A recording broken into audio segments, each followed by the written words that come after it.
Hello everyone, thank you for joining me for today's plan with me. This week I'm using a kit from Paper Crown Planner and it is called, I believe, Summer Soirée. As always, I will leave it in, I'll leave the link in the description box, just because I'm useless at remembering or like being confident in the names of kits, because once I've used them, I don't actually print, because I move all the stuff around on these kits, they don't print with the names on, so it just gets even more confusing. Really pretty kit. I wanted to use this for my husband's 30th birthday. I just thought it was a very kind of low-key celebration kit without being kind of in-your-face birthday. This was one of the times that I tried to really minimise the amount of sheets that I was using. So I wanted to get 2 sheets of A4 sticker paper that would basically make 4 of the kind of sticker kit size sheets. So I stuck to that. I managed to do it. And that was in fact all I needed. I've been trying so hard to get that down. You'll see in the next plan with me that I have gone all out, and there will be a ton of leftovers from that one. But for the most part with the Paper Crown Planner kits, I've been really trying to get them down to what I actually use, because I don't use the half boxes. In fact, I generally only use the fancy boxes. And then the floral deco. Obviously, I use the washi trims and all of the kind of sidebar deco as such. But anyway, sorry, long story short, I managed to get this down to a 4-page kit. So I was really pleased with that. I was really happy with how it came out. I went really simple. I just put these washi trims across the date covers, and then I used the Panda Bird design. What sheet was this from? It's from one of her sample sheets. If you go on her website and you type in sampler, she's got, I think, 3 or 4 different sampler sheets. And I think they all come with date covers. I'm not 100% sure, but I love the simplicity of that. You've got the colour that you can see behind from the florals because it is on transparent matte, but then you get the kind of over-the-top decorative element that comes from those date cover. They're kind of all one sticker. I absolutely love them, and they're made to fit the Sadies stickers planners, so it fits perfectly. The more I use this planner and the more I use the back of my hand to kind of get the stickiness off of stickers, the more I think actually I will stick with this planner for next year, because it is a lovely planner, and I'm so used to it now. After using it for so many years, I think I probably will end up sticking to it, but I'll just have to hope the paper quality is a bit better in the next one. So I used a script from Sadies Stickers, and then I'm just showing you here I used some date dots from Sadies Stickers for the date cover section. I used one of the calendars that I made myself. I think I've shown them before. I've sort of made a template of those cute little calendars that are very similarly based on the Crafts by Towie calendars, but they're just slightly different. But that's kind of where the inspiration for them came from. And I can change that top bar of the calendars to the colours of the kit. So I do that, and then I print those off pretty much every week if I'm using a Paper Crown Planner kit. Then this was the first opportunity I had to use the butterfly deco dividers from the Pretty Pink Co. I used all of them. I absolutely love them. I wanted to use a mix of the different styles that were on that sheet. And then I loved the full boxes so much. I wanted to use as many as I could. So I did use 2 in the sidebar. And then I just kind of popped a habit tracker in between with some of the headers. I think that's it for the base of the kit, but really pretty kit. And again, I've said a million times, with printable kits, you really can edit the format to exactly what you want. So I, on this occasion, only printed off the fancy boxes, for example, because I knew I'd use them, and I probably, certainly in next week's spread, I know that I've printed multiples of the same fancy boxes because I know that I'll use them. So it just makes sense. So yeah, another pro to printable kits is not only are they cheap, but you really can get that kind of personalised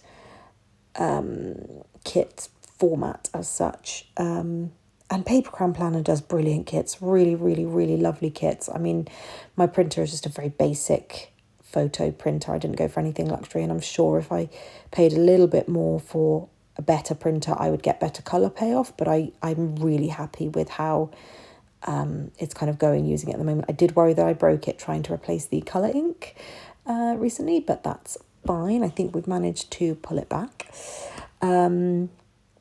Yeah, so in terms of plans this week, as I say, it was Lewis's birthday. It was his 30th birthday on the Sunday. Lewis is my husband. And we just had a pretty chill week leading up to it.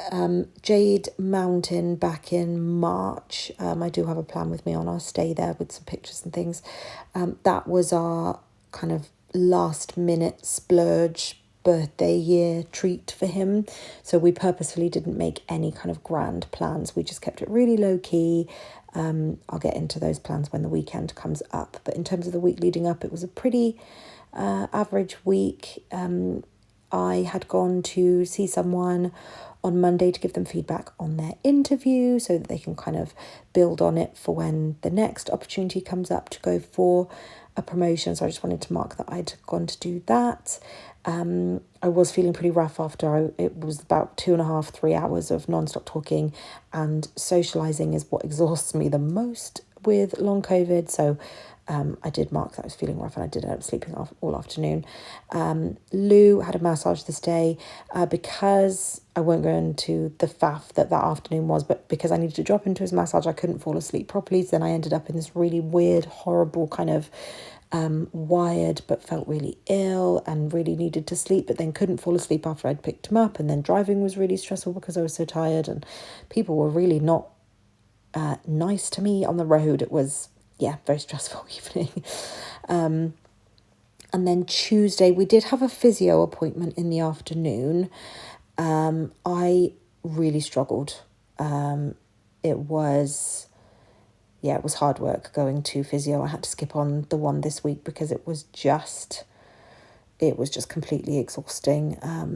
So I don't know. I mean, we book them and then Lou can always go without me, but at the moment we go together. In terms of, obviously I played, as always, a lot of Call of Duty, and it is the Dead by Daylight anniversary event at the moment, so I've been playing a lot of that. And we have watched a couple of films this week. So I watched Anyone But You as one of my comfort films. I think it's a very similar feeling of film to the kind of, I guess, early to late noughties rom-coms like 27 Dresses and Just Go With It and The Devil Wears Prada, all of those kind of easy watch, just good fun rom-coms. I feel like they don't really make those anymore. How to Lose a Guy in 10 Days is another one that immediately jumps out at me, and obviously this is based on Much Ado About Nothing, but I really like it, and it took me a while to watch it because the whole press tour around it drove me mad, and when people are really, really pushing a film, it makes me not want to watch it.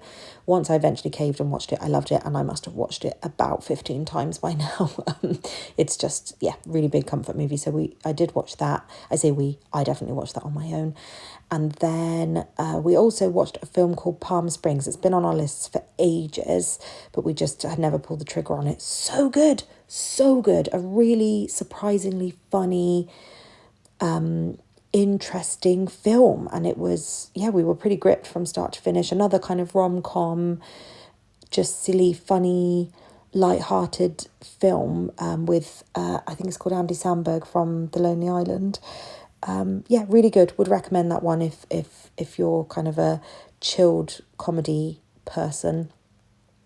It's like I say a funny Groundhog Day, but Groundhog Day I guess is a funny film. But it's of that kind of genre.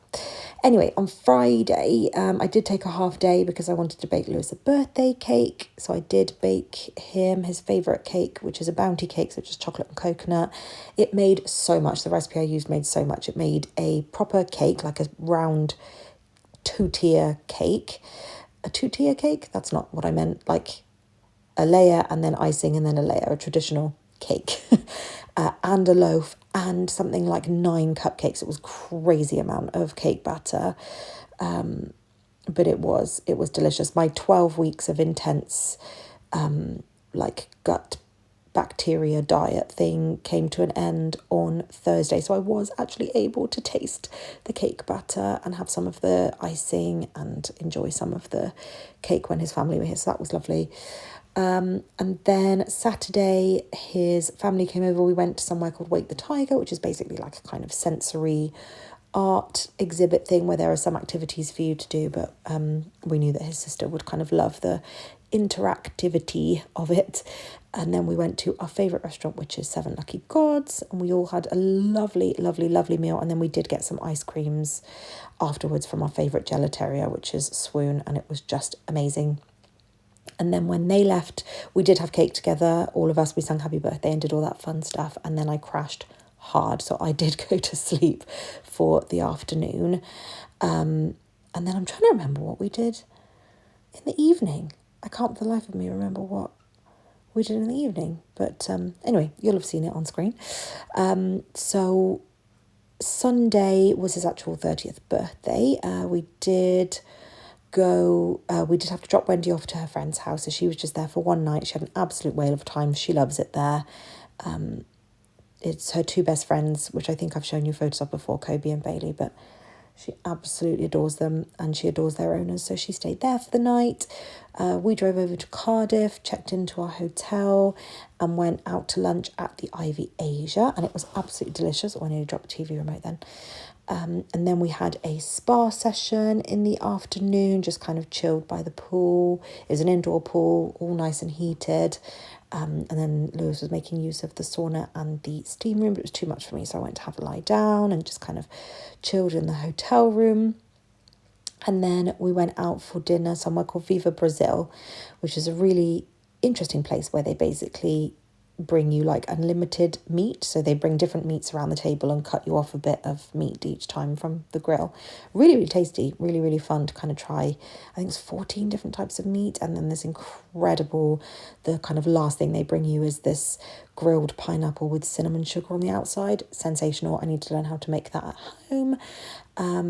But that was our week. And I've just remembered what we did on Saturday night. We watched Final Destination Bloodlines. Excellent film. If you love the Final Destination films, watch it. They did an absolutely stellar job and we thought it was brilliant. But yeah, this is how everything looks put together. I hope you enjoyed this one. I hope you enjoyed the plan with me, and I'll see you in the next one.